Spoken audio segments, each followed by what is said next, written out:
नमस्कार दोस्तों, राधे राधे। क्या कभी ऐसा हुआ है कि सामने जो खड़ा हो वह दुश्मन नहीं आपका अपना हो? कुरुक्षेत्र में अर्जुन के साथ ठीक यही हुआ था। अर्जुन युद्ध के लिए तैयार था, धनुष हाथ में था, रथ आगे बढ़ चुका था, लेकिन जैसे ही उसने दोनों सेनाओं के बीच खड़े होकर देखा, युद्ध रुक गया। तत्रापस्य स्थितान् पार्थ पितॄनथ पितामहान् आचार्यान् मातुलान् भ्रातॄन् पुत्रान् पौत्रान् सखींस्तथा। अर्जुन ने सामने देखा पिता समान लोग, दादा, गुरु, मामा, भाई, बेटे, पोते और अपने मित्र भी। अब ये शत्रु नहीं थे, ये उसकी यादें थी। जिन हाथों ने उसे चलना सिखाया था, जिन आँखों ने उसके सिर पर हाथ रखा था, आज वही उसके तीरों के सामने खड़े थे और अर्जुन का हाथ कांप गया।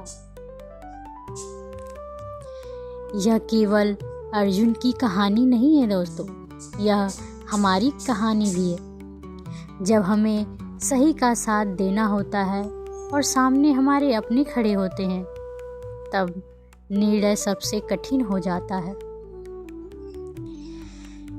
इसलिए गीता का पहला अध्याय उपदेश से शुरू नहीं होता, यह मानव की कमजोरी से शुरू होता है।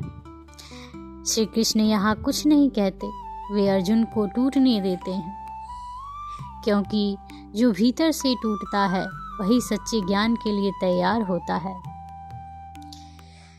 सबसे कठिन युद्ध कौरवों से नहीं होता, सबसे कठिन युद्ध अपने ही लोगों के सामने सही के साथ खड़े होने का होता है। और यहीं से गीता का संदेश शुरू होता है। गीता उपदेश नहीं है दोस्त, मनुष्य की पीड़ा से जन्मी करुणा है। अर्जुन यहाँ कमज़ोर नहीं था दोस्तों, वह मानव था और गीता मनुष्य की इसी अवस्था से शुरू होती है। अगर आज आप भी ऐसे मोड़ पर खड़े हैं तो समझ लीजिए गीता आपसे बात कर रही है।